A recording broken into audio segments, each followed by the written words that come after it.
We are back on your screens with GFA News with me, Shaban Mohammed, live on Facebook and on YouTube at Ghana Football Association. Coming up, Accra Sports Stadium approved for Ghana versus Sudan African Cup of Nations qualifier. President of the Ghana Football Association, Ketsi Okweku, meets Parliamentary Select Committee for Sports. Vice President of the Ghana Football Association, Mr. Mark Addo, inspects borehole project in Wa. This and many more today on GFA News. Join us after the break.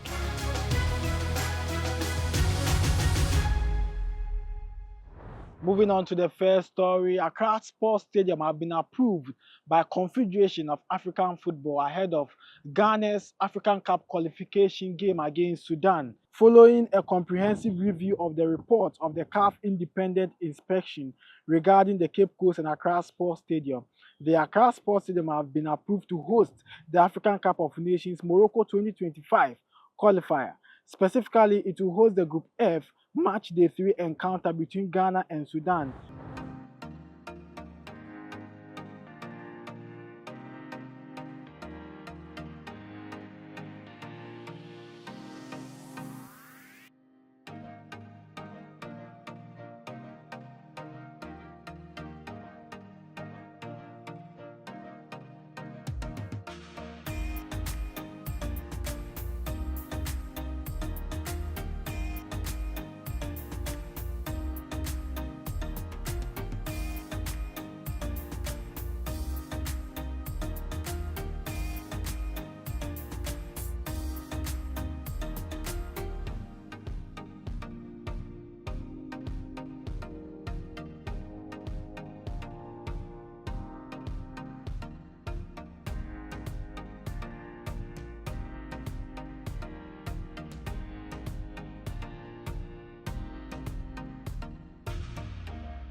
And to the next story, President of the Ghana Football Association, Ketsi Okweku, meets Parliamentary Select Committee for Sports and explain into details positives around the Ghana Football Association, and also use the opportunity to debunk rumors which are untrue around the Ghana Football Association.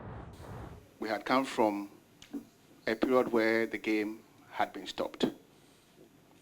We had come from a time that via the Anas expose, we had lost 78 referees. At the time, each referee was taking home 660 Ghana cedis. We have taken it to 1,100 Ghana cedis. We had also entered into a relationship with STC, where match officials paid 50% of their transport costs. What we've just spoken about is referees. You have match commissioners, you have referee assessors, sometimes you have general coordinators, you have venue media officers, and then you have the cameraman. These are all cost lines attributed to one game. We have not spoken about training of referees, which is another cost line. Yes. So taking care of refereeing or match officials in general comes at a very high cost. We have said on numerous occasions, including the last Congress, that we provide entertainment to our people. Our clubs pay 17.5 VAT. Other entertainers are paying 3% flat rate.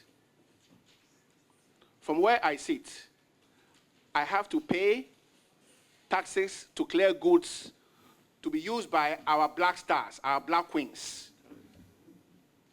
I pay taxes to clear, custom taxes to clear our black stars jerseys.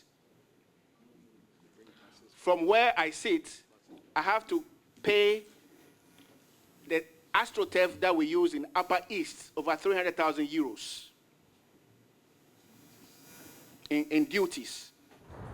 From where I sit, there's a big space for companies who are involved in the alcoholic industry to invest in football. Typical example is Guinness Ghana. We've had numerous meetings with Guinness Ghana. FDA says no, they can't come into football. Meanwhile, the biggest football product in the world is the European Champions League, and it's been heavily consumed by the youth of our country. Heineken sponsors the Champions League. Every youth of this country is watching the European Champions League. Why are we depriving the sports sector of this possible revenue stream?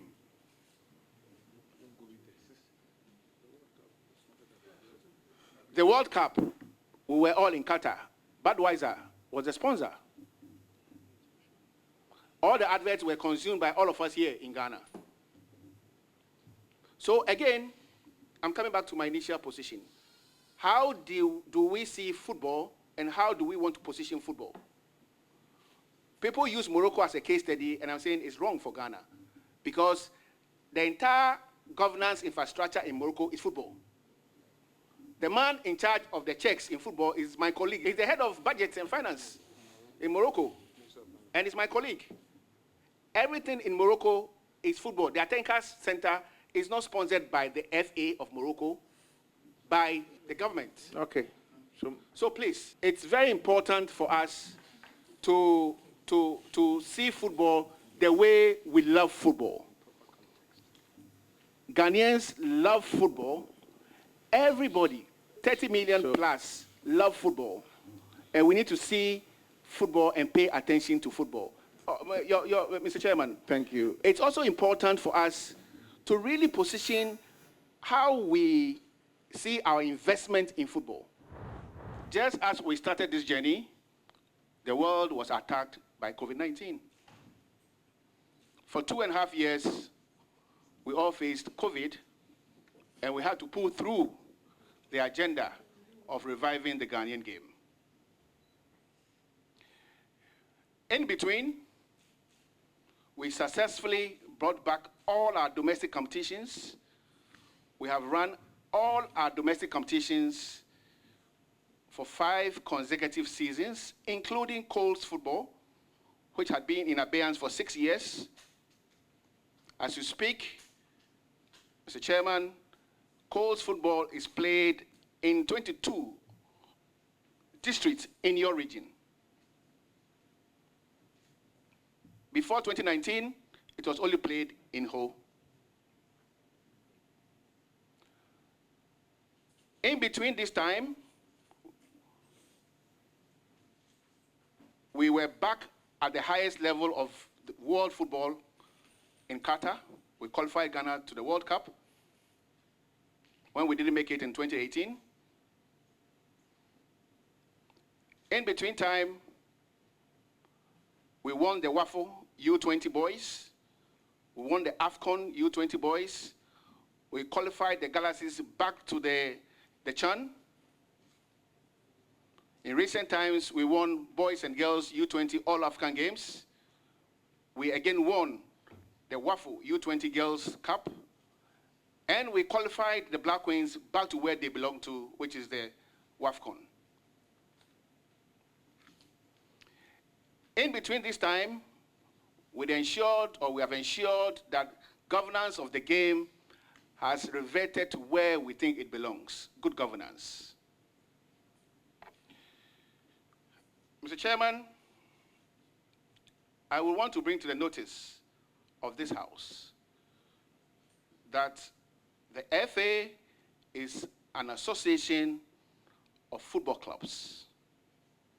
People, individuals, companies who share the same vision, who have come together to form an association to play football. And we are affiliated to other international bodies, including but not limited to CAF and FIFA, with FIFA being our highest governing authority. At the governance level, for 5 consecutive years, we have successfully gone through what we call the FIFA Central Review. In accounting, is auditing, successfully. We went through 2019, 2020, 2021, 2022, and in the year 2023, successfully. In terms of our statutory audits, again, 2019, 2020, 2021, 2022, 2023, the GFA successfully went through. And we have done this because of the proper and well-structured governance structure we have introduced since 2019. Just to help this meeting, we have set up, by way of governance, a fully functional National Teams Department, an Integrity Department, fully functional Technical Directorate, fully functional Competitions Department, for the first time, a Human Resource Department for a working staff of over 100, a fully functional Communications Department, fully functional Marketing Department, fully functional 10 regional offices,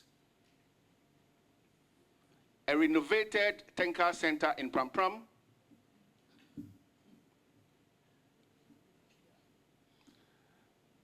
established or constructed the first ever FIFA-funded, FIFA-standard football pitch in the Upper East region on the soils of Big Boss Secondary School. Also set up our technical hub at the airport office, where our technical directorate currently are housed. We've also set up a legal department, which we never had. Just to mention a few, by way of governance, what this leadership of the FA has done to ensure that we bring the Ghanaian game back to where we belong. The FA doesn't handle monies for AFCON. The government of Ghana do not pay monies to the FA accounts. The government of Ghana doesn't pay money directly to the member association called GFA. Every money connected to national team campaigns are paid directly to the Ministry of Youth and Sports, and usually we are accompanied by what we call a purse holder.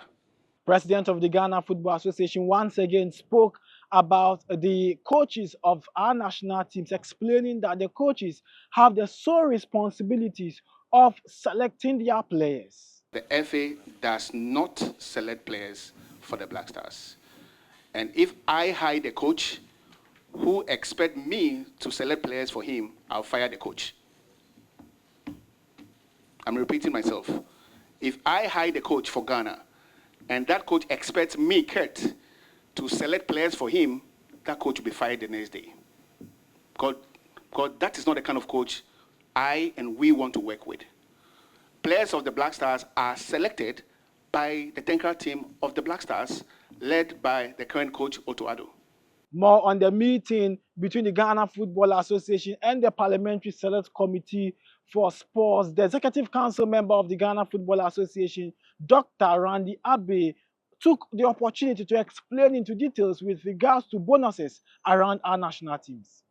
First of all, management committee members are not paid a salary or an allowance. So you could be on a management committee for 1 year, for 2 years, for 3 years, for 4 years. The GFA does not pay anything to management committee members as monthly allowance or sitting allowance, even when they attend meetings. It's not done. I've been a management committee chairman for God knows how many years. I have never been paid a monthly allowance by the FA by virtue of being a management committee member or a sitting allowance. It is when you travel with a team, everybody on the team is paid a per diem, and you are also entitled to the per diem just like anybody else on the team. And then this issue of management bonuses and all that, I think that a lot of fetish has been created about it, and we need to deal with it. Look, why do we pay a bonus? We pay a bonus for recognition of success. So success has been achieved, and we think that it ought to be rewarded. And so we identify those who are responsible as far as the success is concerned, and then we reward them. Is that not the case? Now, I always ask, in this country, when the Black Stars fail, they fail to perform. What's the first name that is mentioned? It's the GFA president. Even before people go to speak about the coach and even want to speak about players. I mean, there are people who don't even know who the Mazer or the physio or the assistant coach of the national team is. People hold people responsible when there's failure. Why must these people not be recognized when there's success? If you think that it is okay to hold people responsible when there's failure, why must you not see it as okay to reward those people when there's success? Today, who has been invited by Parliament here? Who? Who are those who are before Parliament today? Why have these people been invited before Parliament today? It is because Parliament believes that these are the people who ought to be held responsible. It's because petitioners and some leaders in Parliament believe that the people who run this association ought to be held responsible for the result in the association. So if you think that people hold their responsibility or must be held responsible for what happens, why is it that when there is success and you decide that you want to reward the team for success, you think that a particular group must be denied that? It is okay to hold them responsible when there's failure, but when there is success, they must be exempted. What will be the basis to say that a team has a playing body, has a technical team, has a management, but when it comes to rewarding, we will give players and we will give technical team, but we will not give the management? And here I'm not talking about quantum. I'm not saying that pay them the same as players or whatever. But I'm just saying that if you're going to hold people responsible when there is failure, when you want to recognize, it is only proper that they are recognized. And I don't think that it will be asking for too much.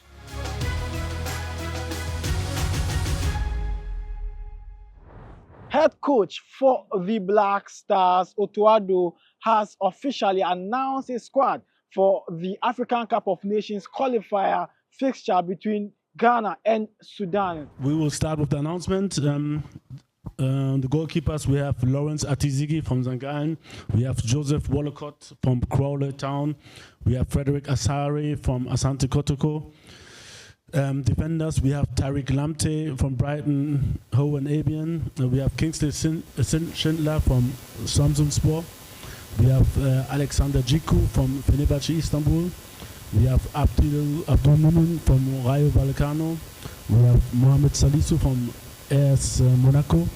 We have Jerome Opoku from Istanbul Başakşehir. We have Alidou Seydou from Stade Rennes.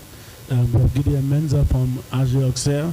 We have Isaac Afro from FC Samatex. We have in the midfield Thomas Partey, FC Arsenal, Ibrahim Sulemana, Atalanta Bergamo, Majid Ashimero from Anderlecht. We have Elisha Wusu from AG Auxerre. We have Mohamed Kudus from Western United. The forwards are Ibrahim Osman from Feyenoord Rotterdam, Ernest Nuama from Olympique Lyon, Ishaku Abdul Fatau from Leicester City, Antoine Semenyo from AFC Bournemouth, Jordan Ayew from Leicester City, Joseph Pencil from LA Galaxy, Brendan Thomas Asante from Coventry City, and Iñaki Williams from Athletic Bilbao. Thank you.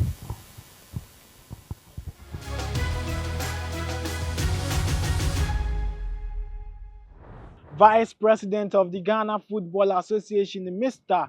Mark Addo, inspect borehole project in the Upper West region. As part of the visit to the Upper West region by the Ghana Football Association Vice President, Mr. Mark Addo, he took the opportunity to inspect some borehole projects executed by the association in the region. The borehole project visited by the Vice President of the Ghana Football Association were those located at Tendamba, JHS and WA Senior High School. These projects were part of the larger initiative aimed at providing sustainable water sources for watering football pitches at match venues.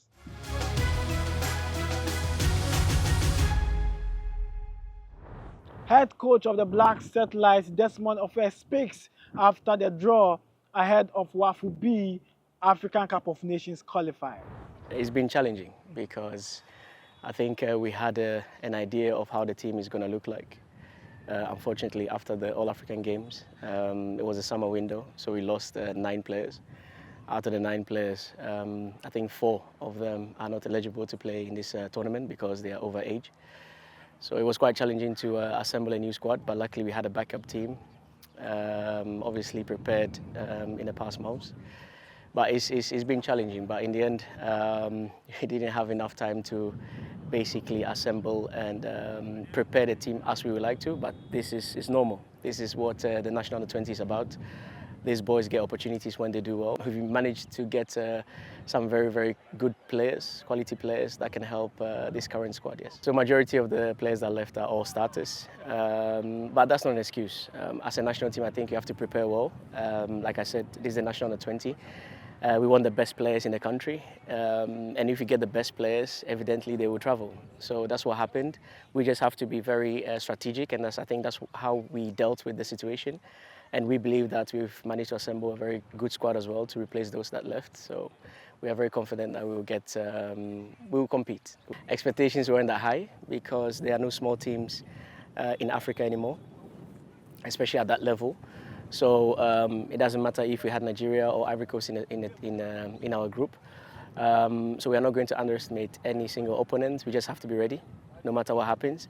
It's a bit challenging because in a group of 4, you have to make sure that at least you win 2 matches to be safe, instead of a group of 3 where you win 1 and a draw is normally enough for you to qualify to the next stage, which is the semis. But all in all, we just have to find momentum in the tournament and make sure that we get our stride at the right time. As a nation, as Ghana, and the way we love football in general, it will be very disheartening if we don't qualify. So going through this tournament, our ultimate goal is to qualify to the AFCON in January. So for the All-African Games, obviously we were the host nation, so it took the crowd a bit of time to get to know the squad, and in the end, for the supporters, they fell in love with the team, and we did as well, and that helped us to victory. Now it's going to be in Togo. What does that mean? Togo is not far. So any Ghanaian that have a bit of time, we encourage them to come and join us in Togo. And if not, the prayers and the support is much needed for us to basically try and qualify the team to the AFCON.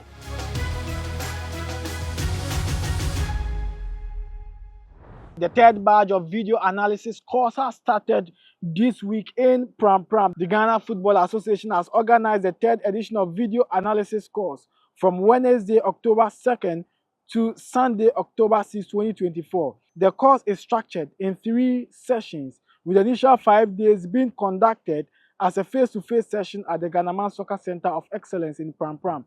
The primary objective of this course is to equip coaches, individuals, various stakeholders with the comprehensive understanding of modern trends with the game of football. In fact, the course is good.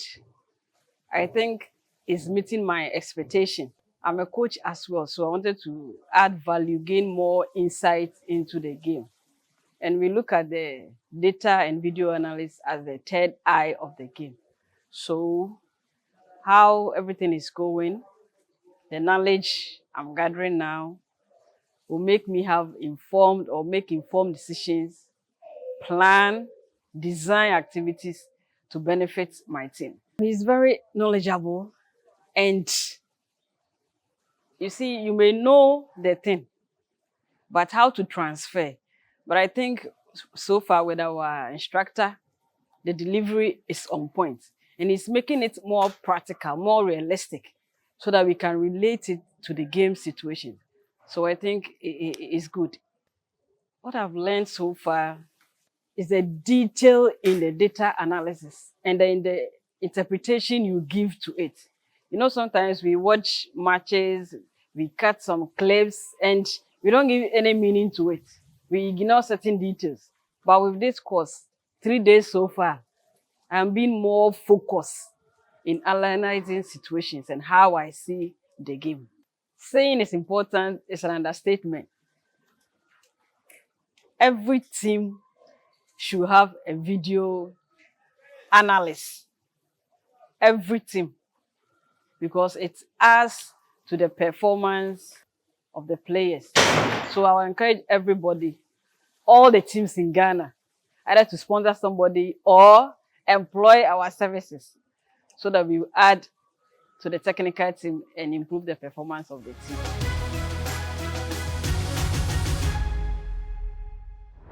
Let's do more women's football. Dreams Ladies beat Ampim Dankwa Ladies to secure their first Women's Premier Super Cup trophy at the Ghanaman Soccer Center of Excellence. Northern Zone-based club Dreams Ladies emerged victorious over Ampim Dankwa Ladies in a 2-1 win to clinch the title at the Ghanaman Soccer Center of Excellence in Pram Pram on Sunday. Dreams Ladies became the first team from the Northern Zone to win the trophy since its introduction in 2021. Head coach of Dreams Ladies, Aurora Nyamiche, and the best player of the tournament, Stella Nyamiche, speaks after winning the trophy for the first time. At the end, I say, Yetimiana achievement, and I say, Yetimia just our trophy. Yet 2 years, Nimse. Yaba Mota Guinness Women's Premier League. In fact, you know, dear Nimnos, Yetimia achievement. And I say, Ye League, and I say FA Cup, and I say Super Cup, and I go Pada Roma. Your test is in here, and then Sakasa Award. Say, I go Pada Roma, Mayano, a band 9, the voting mom, among your contract here, on Babetuka. I've been so few in Tiako, I go for the Ophenibia, Shim, the Cockra Mota Guinness Women's Premier League. Nimse, then I be. Besomeda supporters any oma like omoba pram best supported Dreams Ladies in Yinase. Me winning best player of this tournament, you know. Nenye me aim because I'm aim ni nyina say me boa Dreams Ladies na so yetimi agi your first cup Super Cup we. Intina ya adwin nyina say e baji Super Cup but nenye for the best player. Yeso yani agi say na yeso yetimi agi Super Cup ni because yaba 3 times in here. Afena yeso yetimi agi bi ntimeka say entire team ni management ni na yeso yani agi say yetimi babaje Women's Super Cup we were pram ase. Make organizers no omo ya de pa omo ya adwuma because se me hwe Super Cup ya bo nyina this Super Cup no na make say organization eye pa itime bo omo baso. Yeso omo e de ko Mota Guinness Premier League no say yeso ya bayere ho na former yeso ye wono e betimi dia win this year Women's Premier League no.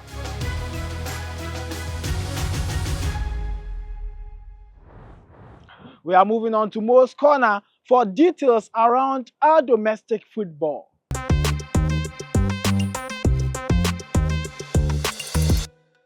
We are starting with the Ghana Premier League on Friday at the University of Ghana Stadium at 6 p.m. Hearts of Oak will be facing Nigeria FC, and then on Saturday, Mediama Sporting Club at the new TNA Stadium will be hosting Hearts of Lions at 6 p.m. On Sunday, we'll be having 7 Premier League fixtures. Asante Kotoko versus Accra Lions at the Obuasi Lenkley Sports Stadium. Karela versus defending champions of the Ghana Premier League FC Samatex in Sotraman who host Legon City's Gold Stars Bethel United at the Bibiani Danks Park, Brekum Chelsea Young Apostles at the Golden City Park, Dreams FC at Kaswa Tuba for the first time will be hosting Nations FC in the Premier League football. Vision at the Ni Ej Keku II Sports Complex will battle Baseke Holy Stars. We are moving straight to the match day facts. Heart of Oak will be facing Aduana FC on Friday night at the University of Ghana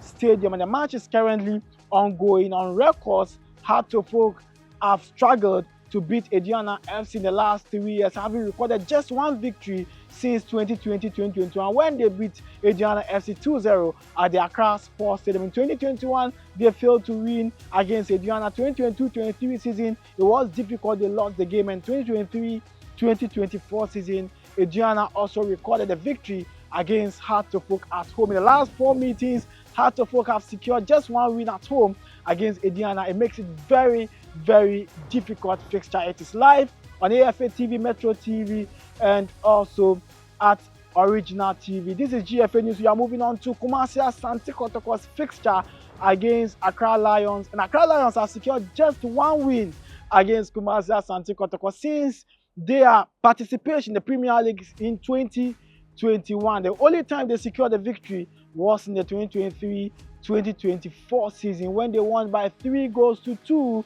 at the Kumasi Babayara Sports Stadium. This season, it's been very difficult for Accra Lions, having won just one game in 4 matches. They face Kumasi Asante Kotoko, who are currently unbeaten in the Premier League, having won 2 and drawn 2 games so far in the league. Let's take a look at the first 4 of the Premier League table. Medeama Sporting Club leading in 3 consecutive wins in 3 matches, and also Bibiani Gold Stars having 8 points. Kumasi Asante Kotoko jump to 3rd place with 8 points, whilst Heart of Lions also have 6 points after match day 4 of the Ghana Premier League. Medeama Sporting Club have 1 outstanding game to clear, and they would be level with the remaining teams after the Premier League. We are moving on to the Access Bank Division 1 League, and we are looking at the fixtures now in Zone 1A.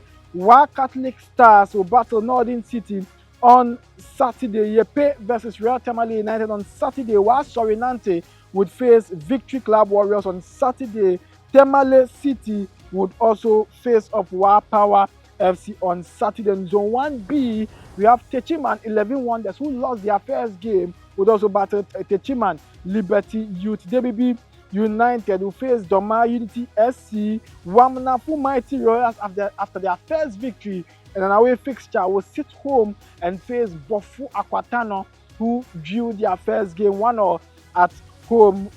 Kak Soccer Academy would also face Techiman Heroes in Zone 1B. We are moving on to Zone 2. Sky FC, after losing their first game, will face newly promoted side UCC Youngsters. King Faisal will face Soccer Intellectuals. And on Sunday, we have Rose Park battling against Nzima Kotoko. Mysterious Dwarfs versus Secondary 11 Wise Asekem will face New Edibiasi United. Swedro All Blacks will battle Elmina Sharks. Bekwa Heroes face off Park Academy, and on Monday, Seshi All Stars faces Future Stars. We move on to Zone 3, where we have Atram Vivisa facing Oko United on Friday. On Saturday, FC Nania will battle Inter Allies, and also Golden King versus Kotoku Royals, who lost their first game. Rain Masters, after winning their first game in an away fixture, would also face Nagod at home. On Sunday in Zone 3, Home Stars versus True Democracy, Hoho United versus Port City FC, Kofodia Sempefi versus Great Olympics. And on Monday, Kings Palace at the Acotex Park will battle Akachi All Stars. We draw the curtains here on GFA News with me, Shaban Mohammed. Join us same time next week on Facebook and on YouTube at Ghana Football Association. Bye-bye.